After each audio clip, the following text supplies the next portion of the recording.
অয়নও সালাম শেষ করে মোনাজাত ধরল। দু চোখ বুঝে মনে মনে বলল, আল্লাহ, আপনি জানেন সবাই তুষির পরিচিত। তুষির অবস্থান জেনে ভালোবাসলেও আমি শুধু তুষিকে তুষির মতো করে ভালোবেসেছি। ও যেমন তেমনভাবে আমি ওকে আমার মনে জায়গা দিয়েছি। ওর পড়াশোনা, ওর নাম পরিচয় কিচ্ছু দেখিনি, কিচ্ছু না। আপনি তো জানেন আমি কোনো দিন কারোর ক্ষতি করিনি, কারোর খারাপ চাইনি। সবসময় বিনা পয়সায় অসহায় মানুষের চিকিৎসা করেছি, কখনো একটা হক নষ্ট করিনি কারোর। আমি জানি তুষির মনে ভাইয়ার জন্য সফট কর্নার আছে, কিন্তু বিয়ের পর কি সেসব ঠিক হবে না? এমন তো কত হয়, একজনকে ভালোবেসে আরেকজনের বিয়ের পর সে দুজন খুবই সুখে থাকে। আর তাছাড়া আপনি তো জানেন ভাইয়া ওকে মন থেকে ভালোবাসে না, কেবল আমার থেকে কেড়ে নিতে এমন করছে।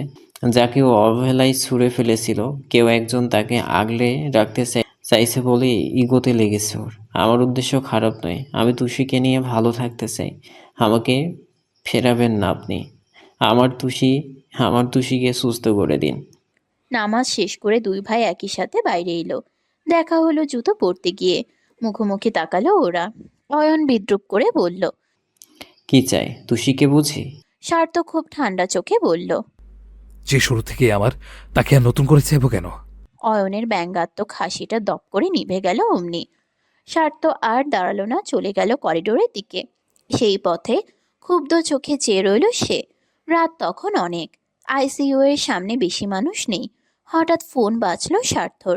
শরীফ কল করেছে। সঙ্গে সঙ্গে ধরলো ও। সরে এলো এ পাশে। বলো। স্যার, স্যার, বাইক পেয়েছি। আয়শাল নামের এক লোকের স্যার, ভাড়াটে কিলার। খবর নিলাম এই সময় ও কারাপে থাকে। সার্থর মুখটা শক্ত হলো অমনি।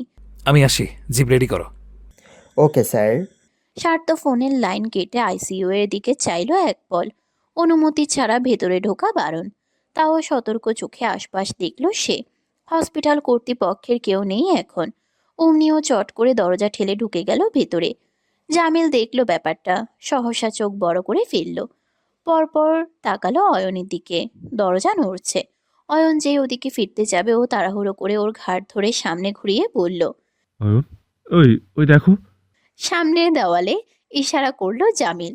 অয়ন দেখল। বুঝতে না পেরে বলল, কি? দেওয়ালের রংটা, আমি আসলে ফ্ল্যাট কিনছি তো, সেম রং। অয়নের মেজাজ চটে গেল। রেগে রেগে বলল, have you last year mind Jamil ভাই? এতটা সিলি হতে নেই। তারপর সে মূর্তির মতো বসে থাকা ইউষার দিকে চায়। বলে, চল হাত মুখ ধুবি। কি অবস্থা চেয়ার? লাগবে না। চুপ, আয়। অয়ন নিজেই ইউষার হাত ধরে টেনে নিয়ে চলল। মেয়েটাও আর গাইগুই করল না। চলল সাথে সাথে। জামিল ঠোঁট উল্টে মাথা চুলকে বলল, রাগ করো আর যাই করো, আমার কাজ তো হয়েছে। হাসপাতালের ফ্লোর জুড়ে জ্বলতে থাকা আলোর ভিড়ে আইসিইউ এর নিয়ন আলো বড্ড কোমল। তবে এক একটি মেশিনের মাথা ধরা শব্দে সার্থর ভেতরের ভূমিকম্প আরো কয়েক গুণ বাড়ল। তুষি নড়ছে না। ফেলে রাখা পুতুলের মতো পড়ে আছে বেডে। এত বড় মাস্ক, স্যালাইন, ক্যানোলার ভার, আর ওর কাঁধের পাশের ওই ব্যান্ডেজ, সব দেখে সার্থর বুক মুচড়ে ওঠে। আচ্ছা, মেয়েটারা ইঞ্জেকশনে ভয় পেত। সেই যে একবার টিটেনাস দিতে গিয়ে ওর হাত খামচে ধরেছিল। তাহলে আজ আজ এত বড় বড় কাটা ছেঁড়া, এত বড় বড় ক্ষত তুষি সইল কেমন করে? আজ তো পাশে স্বার্থ ছিল না। ভয়ের তোড়ে কার হাত ধরল তুষি? স্বার্থ এক পা করে হেঁটে আসে। সেই পায়ের শব্দ মেঝেটাও টের পায় না। পরনে ফের ওই রক্তে ভাসা শার্টটা। তার বুকের ধার সহ চোখ দুটো টলমল করে খুব। হৃদয়ের চার প্রকোষ্ঠে গোপন সুরে বিরহ নিয়ে বাজে। ধীরজ কদমে মেয়েটার পাশে এসে বসলো স্বার্থ। ওই পাংশুটে মোমের মতো মুখটাই চেয়ে রইল কিছু পল। তারপর আস্তে, খুব আস্তে তুষির ক্যানোলা পরা হাতটা তুলল মুঠোতে। স্বার্থর স্পষ্ট মনে আছে সেদিনের কথা। যেদিন তুষির সাথে ওর প্রথম দেখা হয়। যেদিন প্রথম এ হাত ধরে ও। একটা কোকড়া চুলের ফর্সা মেয়ে। শার্ট প্যান্ট পরে পকেট কাটতে এসেছিল। মাঝপথে খপ করে তার হাতটা চেপে ধরেছিল সে। তারপর থানায় নিতেই মেয়েটা ভুলভাল ইংলিশে বলেছিল, লম্বা স্যার, বমি স্যার, প্লিজ। অতীত ভেবে একটু হাসলো স্বার্থ। পরপর মুখশ্রী ডুবে গেল আধারে। জিজ্ঞেস করলো ধরা স্বরে, খুব কষ্ট হচ্ছে তাই না তুষি? খুব ব্যথা করছে? অবশ্যই এর চেয়েও বেশি ব্যথা তো আমি তোমায় দিয়েছি। তুমি ভেবো না, এবার তুমি ফিরে এলে আমি আমার সব ভুল শুধরে নেব। পরপরই ওর চিবুক কঠিন হয়ে গেল। চোখের খাঁজে আগুনের ফুলকি নিয়ে বলল, তারাকে ছাড়াইয়ের জন্য তাই আমাকে তাদের মুখোমুখি হতে হবে।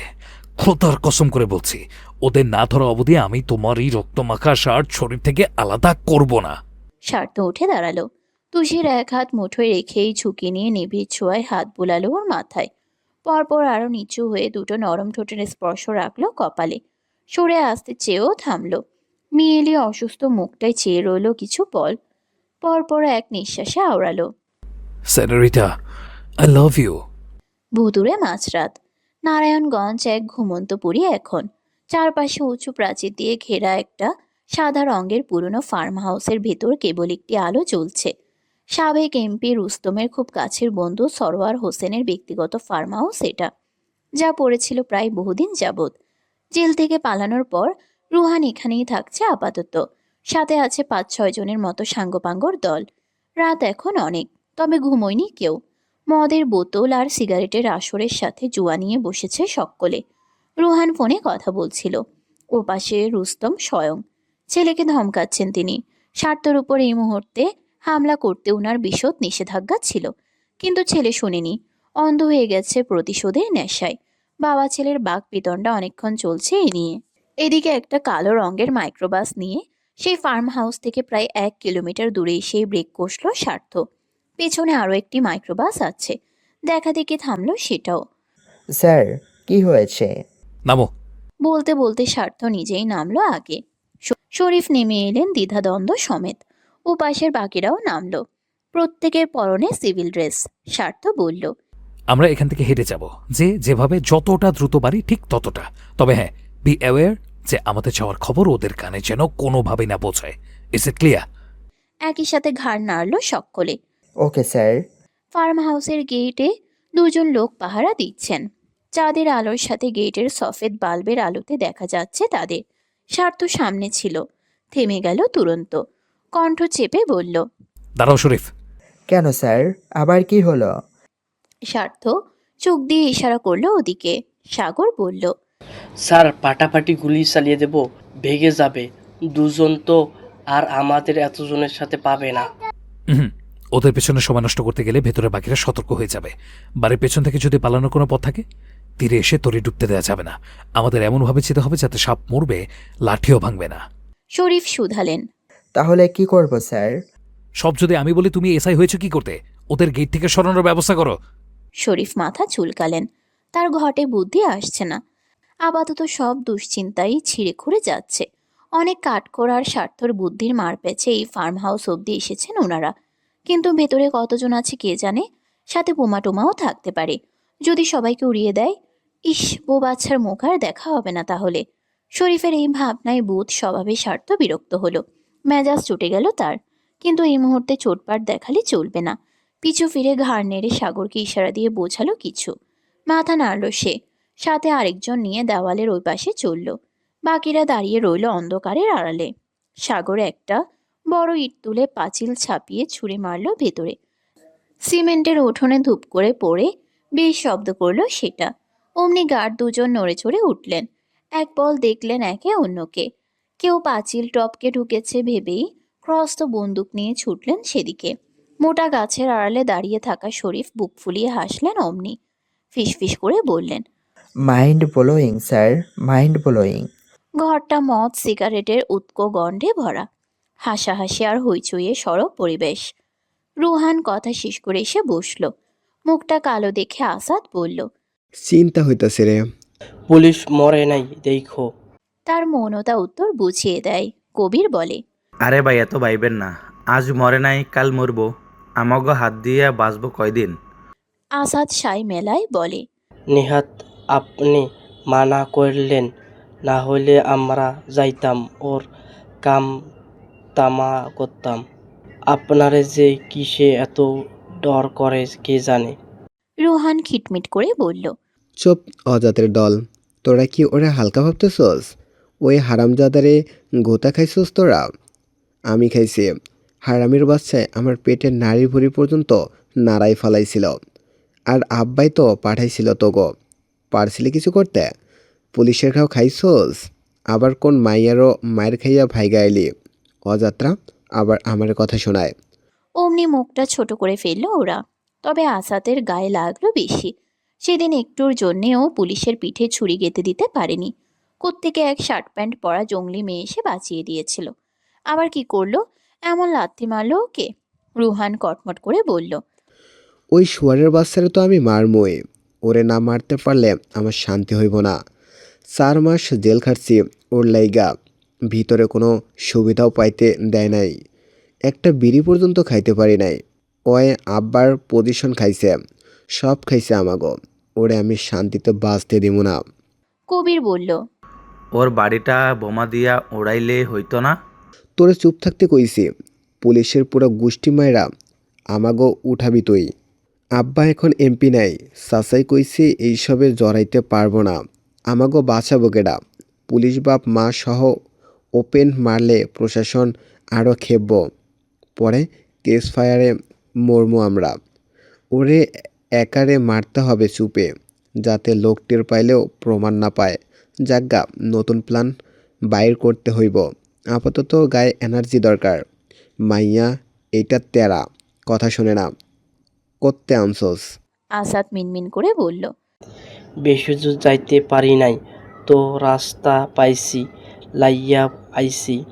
রুহান তিতি বিরক্ত মুখে বলল, এক রাইতে হইব না, থাকুক কয় রাইত।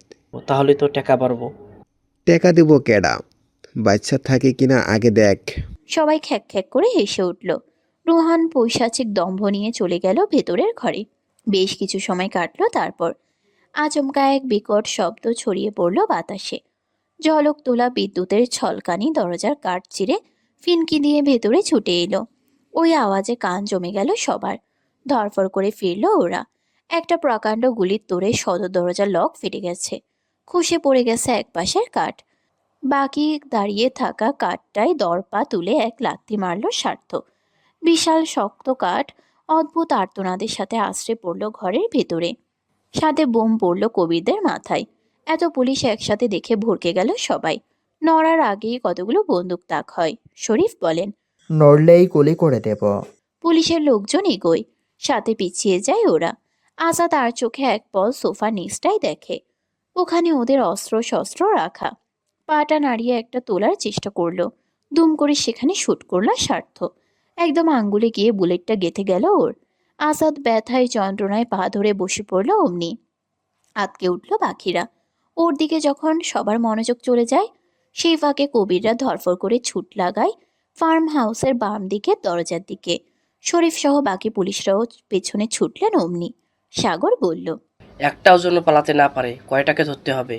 স্বার্থ এদিক ওদিক চাইল। এখানে আর কেউ নেই। আসাদ গুঙাচ্ছে মাটিতে। ও রিভলভার মুঠোতে আগলে সাবধানী পায়ে ভেতরে এগোয়।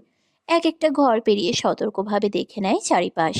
শেষ আরেকটা বদ্ধ ঘর এলো। ভেতর থেকে লাগানো এটা। এর মানে ওর কাঙ্ক্ষিত জিনিস ভেতরেই। স্বার্থ রিভলভার নামালো। দাঁত দিয়ে ঠোঁট কামড়াতে কামড়াতে ফিরে দেখলো চারিপাশ। পরপর দুটো আঙ্গুলের উল্টো পাশ দিয়ে টোকা দিল দরজায়। প্রথম টোকায় উত্তর এলো না। স্বার্থ ধ্রিম ধ্রিম করে পাড়ি দিল এবার। সঙ্গে সঙ্গে বিরক্ত সুরে চেঁচালো রুহান। কি হইছে? ও স্থূল করে বলল, খোল। জোরে বলেছে, কিন্তু সাউন্ড কম আসায় অল্প শুনল রুহান। একটু অবাক হলো সাথে।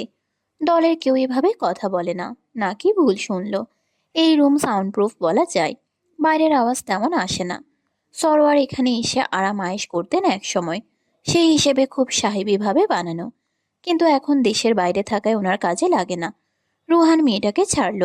লুঙ্গিতে গিট দিতে দিতে এসে টেনে খুলল দৌড়টা। সঙ্গে সঙ্গে ওর ঘাড় থাবা মেরে ধরে এনেই মাথাটা দেওয়ালে সজোরে ঠুকে দিল স্বার্থ। অতর্কিত আক্রমণে ভরকে গেল রুহান। ফিরল হকচকিয়ে। স্বার্থ বুকে লাথি মারে। রুহানের পিঠ সেটে যায় দেওয়ালে। ভেতরে মেয়েটির মুখ ভয় ডরে ফ্যাকাশে হয়ে গেল। চাদর পেঁচানো দেহ নিয়ে এক ছুটে পালিয়ে গেল সে। হঠাৎ কেউ পাশ কাটানোয় স্বার্থর মনোযোগ সরল একটু। অমনি সেই সুযোগ লুফে নিল রুহান।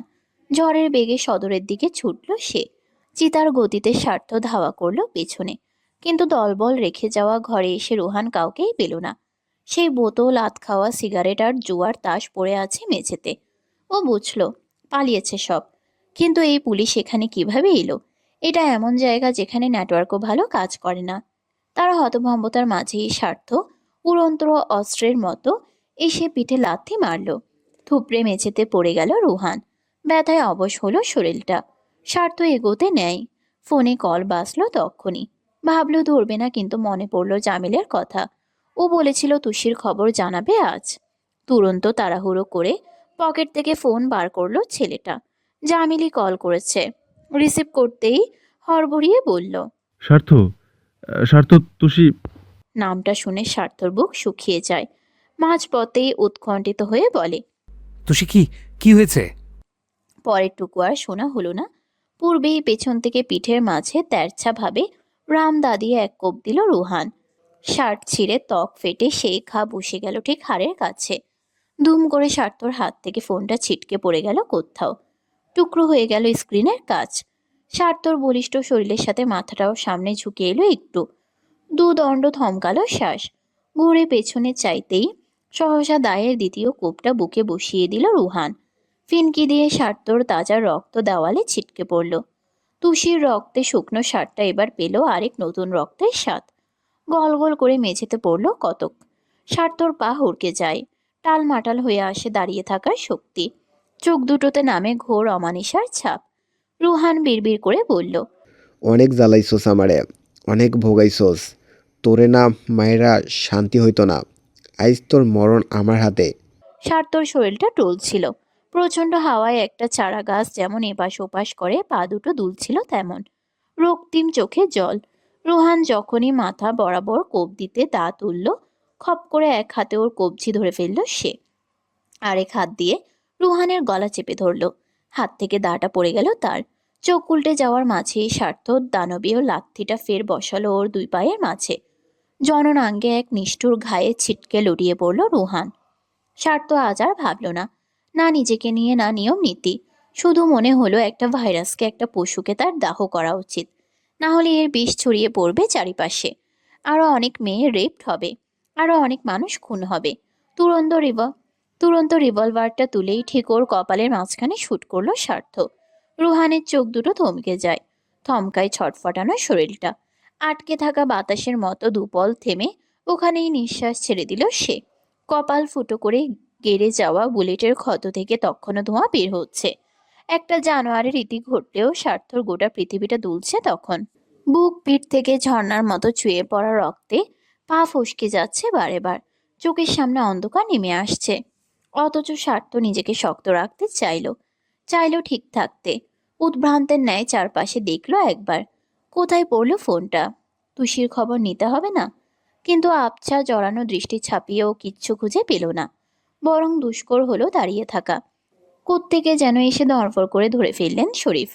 আতকে বললেন, স্যার, স্যার, স্যার, আপনার এই অবস্থা হলো কি করে?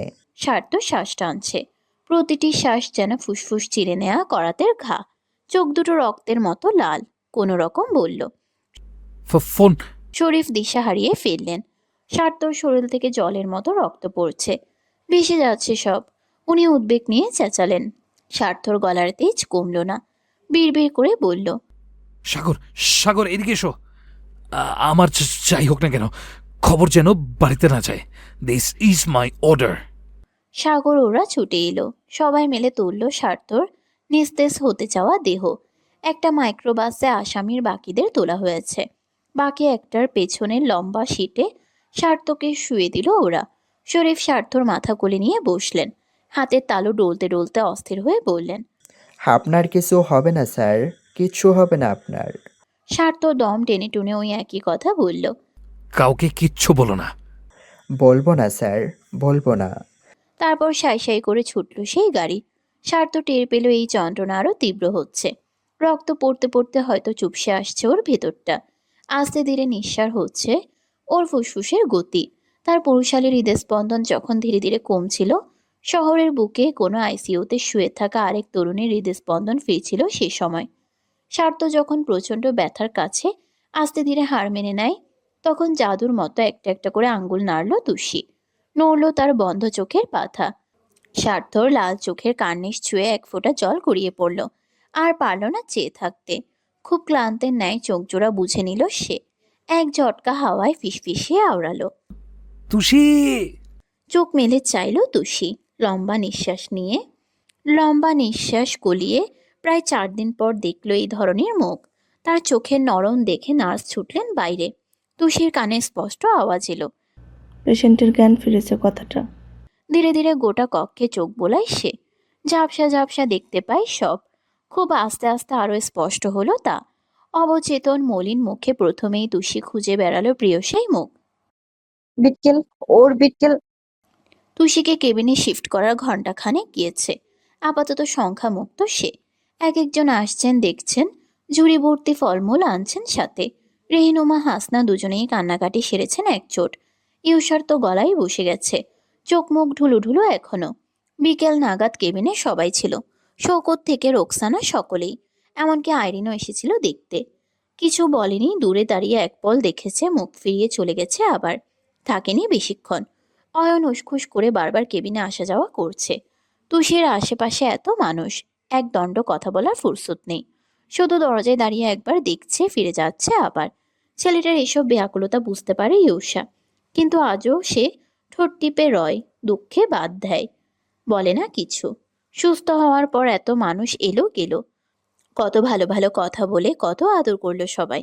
কিন্তু তুষির মন পড়ে রইল এক জায়গায়, ওই একজনের কাছে। যখন থেকে ও চোখ মেলেছে স্বার্থ কোথাও নেই। এতগুলো প্রহর কাটলো, উনি কি আসেননি? শোনেনি ওর কথা? মেয়েটি উদ্বিগ্ন নয়নে বাইরের দিকে চেয়ে রয় শুধু।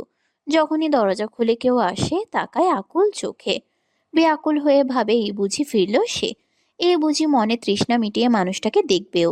কিন্তু না, এলো না স্বার্থ। বাড়ি থেকে অনেকগুলো কল গেল, বন্ধ তার ফোন। জামিল, সাইফুল, ইউষা প্রত্যেকে কল দিলেও কোনো খবর নেই। রাগ ক্ষোভ ভুলে অয়নও দুটোবার ডায়াল করেছিল ভাইয়ের নম্বরে। খোঁজ পাওয়া গেল না। যদিও এ নিয়ে ওদের চিন্তা কম, কারণ এর আগেও বহুবার এমন করেছে স্বার্থ। যতবার কোনো জরুরি কেস নিয়ে বসতো, ফোন টোন বন্ধ করে রাখতো ও, যাতে কেউ বিরক্ত করতে না পারে। সেবার রুহানকে গ্রেফতার করতে যাওয়ার বেলায়ও হয়েছিল এমন। তাই একটু আধটু চিন্তা হলেও তনিমা ভেবে নিলেন স্বার্থ হয়তো কেস নিয়ে ব্যস্ত। আর যাবেই বা কোথায়? যে ছেলে পরিবারের আগে সর্বদা দায়িত্ব রাখে, আজও তার বিপরীত কিছু হবে না। তাই আপাতত সবাই ব্যস্ত হলো তুষিকে নিয়ে। ওর কি লাগবে, কি ওষুধ খাবে, কি খেতে ইচ্ছে করছে, তাই দিয়ে কেবিনে উৎসব লেগে গেল। টানা 4 দিনের শোক তাপ ভুলে সবাই মেতে উঠল আনন্দ উল্লাসে। অথচ কেউ জানতেও পারল না প্রচণ্ড রক্তক্ষরণে বাড়ির আরেক ছেলের হুঁশ হারানোর কথা। কেবিনে এখন কেউ নেই। তুষিকে আগামীকাল রিলিজ দেয়া হবে।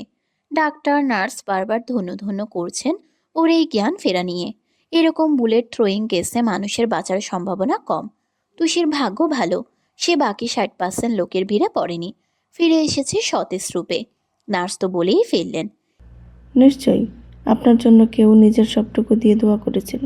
ইউষা ফল কাটছিল ছুরি দিয়ে, পাশে মিন্তুও আছে। তুষির কাছ থেকে এখনো ওরা কেউ নড়েনি। মিন্তু এটা সেটা বলছিল, এ কদিনে মা কেমন করেছে, বড় মা কি করেছে, কে কিভাবে কেঁদেছে বাড়িতে। ওকে কেউ সাথে আনেনি, সব গল্প সব অভিযোগ মেলে বসেছে সে। কিন্তু তুষির কানে বোধহয় কোনো কথা যায়নি। ও এখনো দরজায় দেখছে। ইউষা খেয়াল করলো ব্যাপারটা, ফোঁস করে শ্বাস ফেলে বলল, মেজো ভাইয়াকে খুঁজছো? তুষি মাথা নুইয়ে নিল, ঘাড় নাড়ল দুদিকে, বোঝালো না। পরপরই উপর নিচে নাড়ালো, বোঝালো হ্যাঁ। খুব মৃদু গলায় বলল, সবাইকে দেখলাম তো তাই। ভাইয়া আজ 5 দিন হলো নেই। বিস্ময় নিয়ে চাইল মেয়েটা। কেন?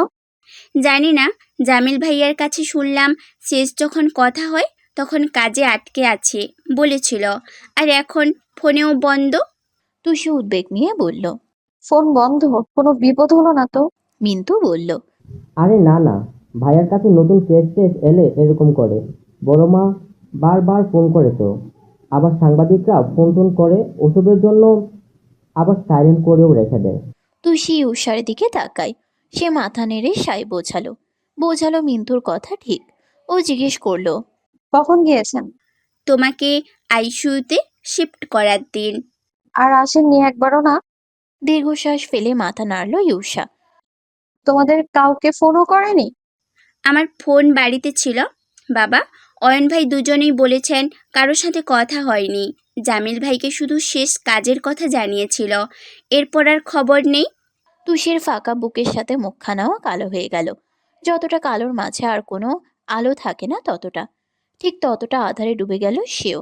ছোট করে বলল, ও ইউষা বলল, অয়ন ভাইকে খেয়াল করেছো? তোমার জন্য কেমন ছটফট করছে। তুমি সেন্সলেস থাকার প্রত্যেকটা দিন পেশেন্ট ক্যান্সেল করেছে, এক দণ্ড নড়েনি এখান থেকে, খায়নি ঠিকঠাক, খুব ছোটাছুটি করেছে ভাইয়া। বলেছিলাম না উনি তোমাকে সত্যি ভীষণ ভালোবাসে। তুষি কাষ্ট হেসে ঢোক গিলল। চোখ দুটো ছলছল করছে ওর। বুকের কোনো কোণ বিবশ ব্যথায় কেমন হাঁসফাঁস করে বলল তারা। যারে দেখার জন্য ছটফটিয়ে মরছে আঁখি, তারে ছাপিয়ে অন্যের খোঁজ কিভাবে রাখি? স্বার্থর জ্ঞান ফিরল পরদিন ঠিক সন্ধে নাগাদ। বুকে পিঠে ব্যান্ডেজ, তাজা ঘা, অতিরিক্ত রক্ত যাওয়ায় অবসন্ন শরীর। অথচ হুঁশ পেতেই বেড থেকে ধরফর করে উঠে পড়ল সে। টান মেরে ক্যানোলা খুলে নেমে দাঁড়ালো দ্রুত। নার্স বললেন, কি করছেন? আপনি এখন অসুস্থ। আমি ঠিক আছি। ভদ্রমহিলা বিপাকে পড়লেন। ক্রস্ত বেরিয়ে গেলেন ডাক্তারকে জানাতে। কারো অপেক্ষায় না থেকে টলতে টলতে বাইরে এলো স্বার্থ। তবে মাথা ঘুরছে ওর। মনে হচ্ছে এক ফোঁটা জোর নেই দেহে। বাইরে কজন পুলিশের লোক ছিলেন। শরীফ এসেছেন মাত্রই। কেবিনে ঢুকতে গিয়ে মুখোমুখি হলেন দুজনে। ঘুমন্ত পেশেন্টকে হঠাৎ সামনে দেখে ভরকে গেলেন তিনি। অবাক হয়ে বললেন, স্যার, আপনি ঠিক আছেন? শরীফ, আমাকে হাসপাতালে যেতে হবে এক্ষুনি। আপনি হাসপাতালেই আছেন স্যার? পরশুর কথা আপনার মনে নেই? পরশু? আপনার তো মাঝের একটা দিন হুঁশ ছিল না স্যার, অনেক ব্লিডিং হয়েছিল তো। স্বার্থকে দেখে মনে হলো না তার নিজেকে নিয়ে মাথা ব্যথা হয়েছে, বরং সূচক শব্দ করে অস্থির চিত্তে বলল, ও গড, ওদিকের কি খবর তাহলে? আমাকে এক্ষুনি যেতে হবে। স্যার, আমি খোঁজ নিয়েছিলাম, ম্যাডামকে কাল রিলিজ দিয়ে দিয়েছে। স্বার্থ চমকে চাইল। এক জোর ঝলকে থমকে বসলো চোখেরা। কণ্ঠে অবিশ্বাস আনন্দ একসাথে নিয়ে বলল, এর মানে? এর মানে তুষি সুস্থ হয়ে গেছে? শরীফ হাসলেন। জি, হবে না। যেভাবে আসামির পেছনেও ছুটলেন, আবার সাথে সাথে প্রতি ওয়াক্ত নামাজও পড়লেন। স্বামীর দোয়া কখনো বিফলে যায়? স্বার্থ ধৈর্য হারিয়ে ফেলল। বেতি ব্যস্ত আওড়ালো, আমি বাড়ি ফিরবো, যাও গিয়ে কথা বলে এসো। জি জি, আপনি একটু বসুন। স্যার, আপনি এখনো অসুস্থ, আমি দেখছি। স্বার্থ বসলো চেয়ারে। শরীফ ফিরলেন কিছুক্ষণ পর। হাসপাতাল থেকে স্বার্থকে ছাড়তে নারাজ ছিল। এখনো ঘা ঠিক হয়নি দুর্বল সাথে, কিন্তু অনেক বুঝিয়ে সুজিয়ে রিলিজের নিয়ম মানা হয়েছে। শরীফ ওকে নিয়ে নিজেই রওনা করলেন বাড়িতে। এই অবস্থায় তো আর একা ছাড়া যায় না। স্বার্থর গাড়িতে বসতে কষ্ট হচ্ছে, সিটে পিঠ হেলাতে পারছে না। বুকের থেকেও ওখানকার ক্ষতটা গভীর বেশি। সফেদ ব্যান্ডেজে রক্ত লেগেছে কিছু। শরীরে এত ক্লান্ত, গত 4 দিন এক ফোঁটা ঘুমোয়নি, ঠিক করে খায়নি, তার উপর 1.5 দিন পড়েছিল হাসপাতালের বেডে। এত কিছু সত্ত্বেও জেদ করে ছুটছে কেবল স্ত্রীর জন্যে। শরীফ একা একাই হাসলেন। আজ এখানে উনি থাকলে ওনাকে খুঁজে পাওয়া যেত না, এক ঘায়েই মরে পড়ে থাকতেন। অথচ এই মানুষটাকে দেখো, নিজের চেয়েও তার উদ্বেগ বাড়ি পৌঁছানো নিয়ে। সেই পাথর স্যার ভেবেছিল যার মাঝে আবেগের চিহ্নও নেই, সেও যে কাউকে এতটা ভালোবাসে শরীফের দেখে ভীষণ ভালো লাগছে। স্বার্থ হঠাৎ বলল, রুহানের কি হলো? ওহ স্যার, ভুলে গেছিলাম বলতে। স্পট ডেথ, পরশুই মর্গে পাঠানো হয়েছে। পুলিশের গুলিতে মরেছে তো, তাই নিয়ম মেনে আগে সুরতহাল রিপোর্ট তৈরি করতে হয়েছে, বুঝলেন? এরপর ম্যাজিস্ট্রেট সাহেবের উপস্থিতিতে একটা ইনকোয়েস্ট রিপোর্ট শেষ করে পোস্টমর্টমে পাঠিয়েছিলাম। কি যে ছোটাছুটি গিয়েছে আমার আর সাগরের। একদিকে আপনি অসুস্থ, পারছিলাম না আপনার বাড়ির লোককে জানাতে, আবার ওইদিকে ওসব খুব কষ্টে মিডিয়ার থেকে চুপে চুপে রেখেছি।